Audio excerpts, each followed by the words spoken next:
Assalamualaikum, my name is Shifa Hanani, and in this video, I would like to tell you about the introduction of Russia. Russia is the world's largest nation. It spans Eastern Europe and Northern Asia. It covers 11 time zones and its diverse environment reaches from the deserts to the Arctic tundra. Russia became independent country in December 1991. They also rich in natural resources such as oil, gas, and precious metals. They also have a world's longest river, which is Volga River, and the world's deepest lake, which is Lake Baikal. Russia has over 120 ethnic groups. The capital of Russia is Moscow, but the culture hub in Russia is Saint Petersburg. They also have a strong cultural heritage, which is literature, music, and arts. Russia also face economic and social challenges, which is significant wealth disparity and high inflation and economic instability. Next, I would like to pass to the next presenter. Assalamualaikum warahmatullahi wabarakatuh. My name is Hacha. I'm going to talk about population in Russia. Russia's population includes median age around 34 years old. Next, a total fertility rate of 2.1% symbolizes the replacement level of fertility, the average number of children per woman required for each generation. A value number lower than 2.1 will lead to native population to decline. Life expectancy for both gender, which are per female, is 79.3 years while males is 69.5 years. The mortality rate and death of children under 5 years old is infant mortality per 1,000 live birth is 3.2%, and the rate that underage is 4.4% per 1,000 live birth. Then, Russian urban population include 74.7% urban equal to 100,000 million people in 2023. Lastly, for population density in Russia is 9 people per square miles, based on a total land of 60,376,870 per square kilometers, which is 6,323,142 square miles. Let's moving on into national income in Russia. What is exactly a national income? National income refers to the total worth of goods and service produced by a country within a certain fiscal year. Russia's economy is projected to be one of the largest in the world, based on nominal GDP estimated around USD 1.9 trillion. Russia's natural resources account for 97% of its wealth. The Russian economy relies heavily on its plentiful natural resources, particularly on gas and oil. It's greatly enhancing its GDP and export earning. Lastly, for national income of Russia has a vast amount of land suitable for agriculture, leading to high production of wheat, barley, and various other crops. Even though Russia can handle economic pressure and sanction, there are numerous hurdles that need to be addressed. The future depends on the country's ability to manage domestic and international pressures. Next, main sector contributors. There are many main sector contributors in Russia which is contribute to their economy. The first one is energy sector. It is a significant role in the economy, which is include oil, gas, and electricity. The main companies that produce energy sector are Gazprom, Rosneft, and Lukoil. Russia is one of the top global energy producer for energy sector. The second one is metallurgy and mining. Russia produces a lot of metals such as steel, aluminum, and nickel. The major percent that include in this production are Norilsk nickel, Rusal, and Alrosa. It can say that this sector are notable in global distributions. Third one is manufacturing. It produces machinery and equipment. The major companies are Uralvagonzavod, Avtovaz, and Gas Group. The manufacturing sector have a domestic and international recognition. Lastly, agriculture. Russia focuses on grains, dairy products, meat, and fish. They have a significant international agricultural market. They also support food security and generates export earnings.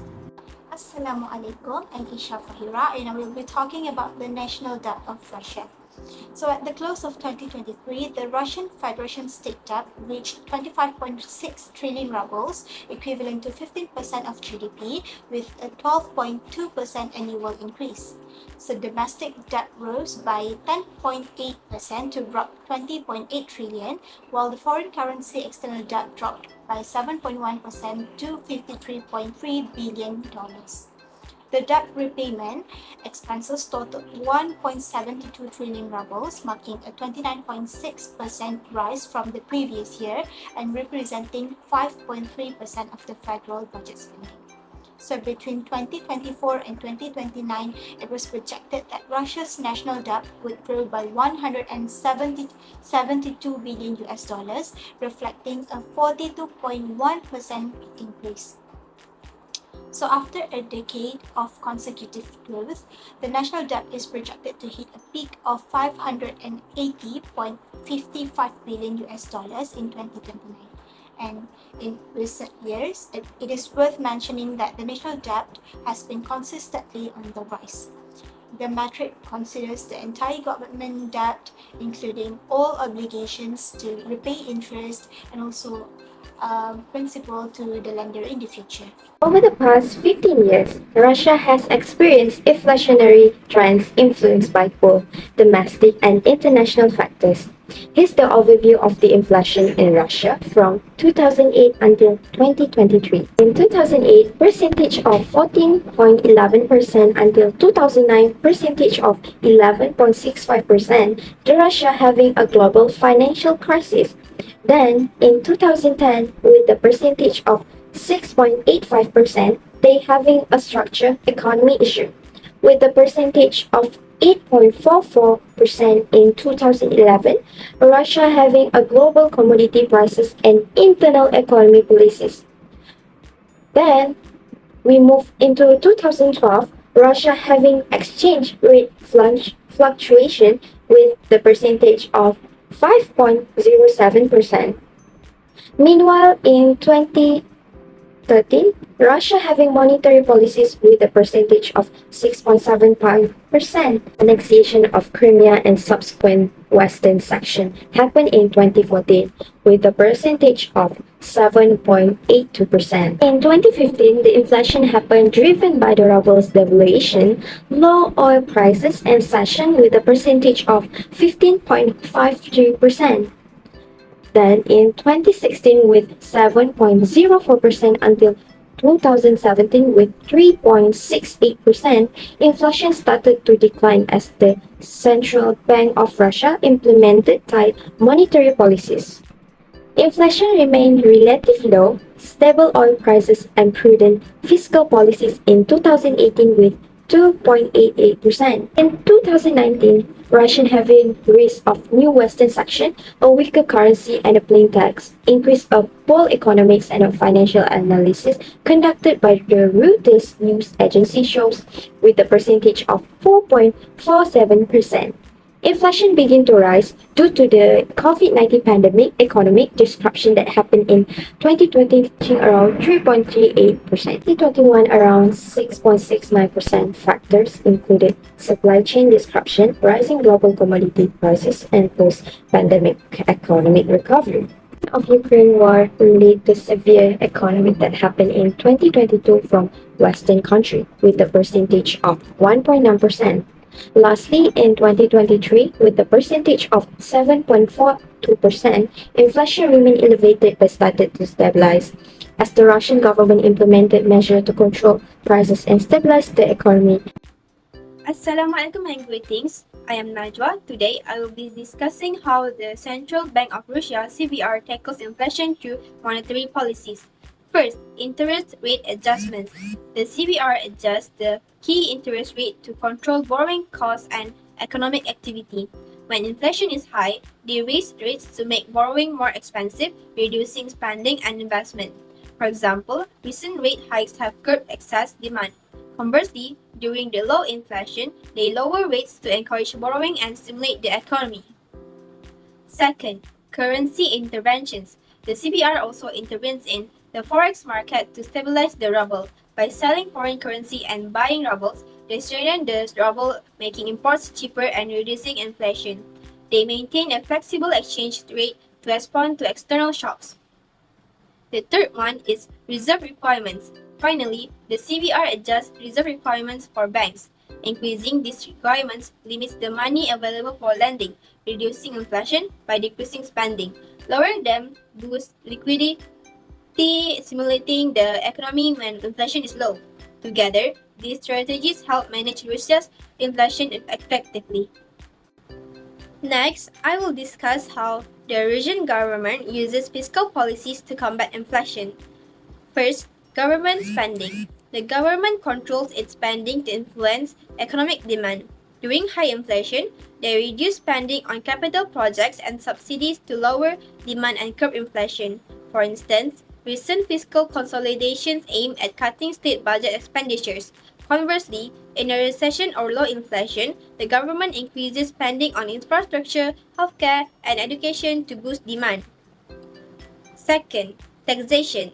Adjusting tax rates directly affects disposable income and demand.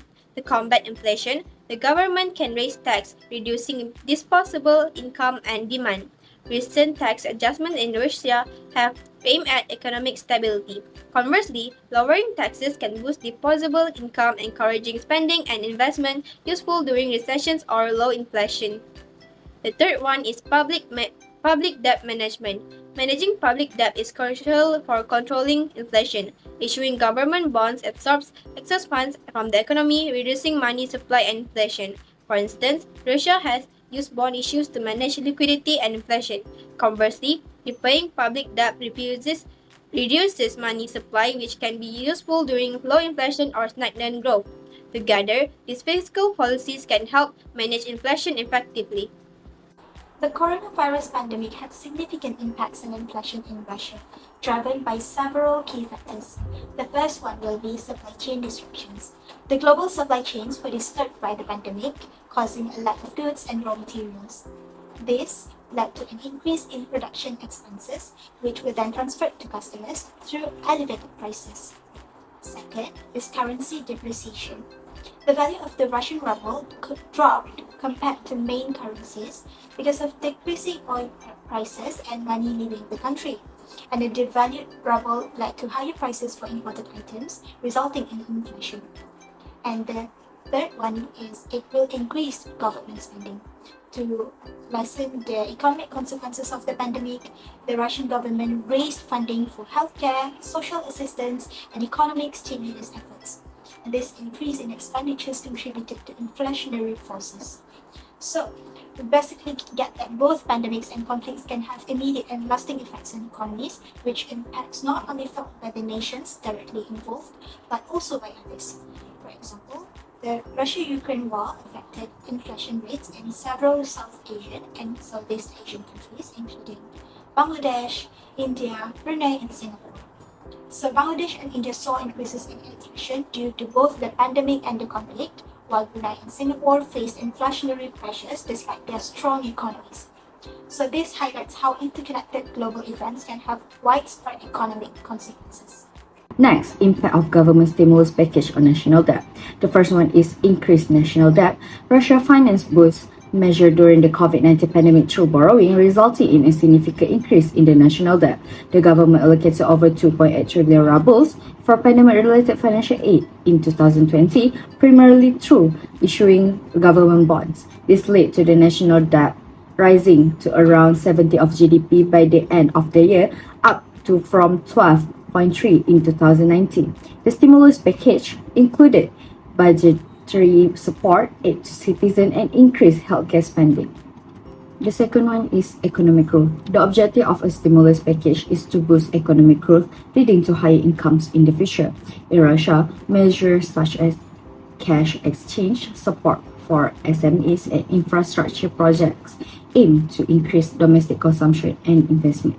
The economy shrank by 3.1 in 2020, but stimulus measures helped the recovery in 2021 with 4.3 GDP growth. This positive impact on economic activity can help offset the increase in debt. Lastly, interest rates and inflation. Stimulus packages can cause inflation if demand surpasses supply. Central banks may raise interest rates to combat inflation, increasing national debt costs. In 2021, Russia saw inflation rise to 8.4 due to supply chain disruption and stimulus measures. The Central Bank of Russia responded by raising interest rates from 4.25 to 8.5. This led to higher costs for issuing new debt and adjusting existing variable rate debt. And next, I will discuss recommendations and strategies for managing inflation in Russia. The Central Bank of Russia will improve transparency and communication about its policy decisions. Clear explanations of goals and interest rate changes help manage market expectations and reduce uncertainty. Providing guidance on future policies can also stabilize inflation by influencing economic behavior. Regularly reviewing inflation targets and enhancing analytical capabilities will help the CBR respond more effectively to economic changes, strengthening financial stability through macroprudential policies and promoting financial inclusion ensures better monetary policy transmission.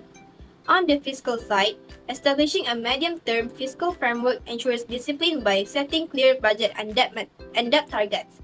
Efficient public spending on infrastructure, education, and healthcare supports growth without fueling inflation. Broadening the tax base and introducing progressive tax policies increase government revenue and ensure fairer tax distribution.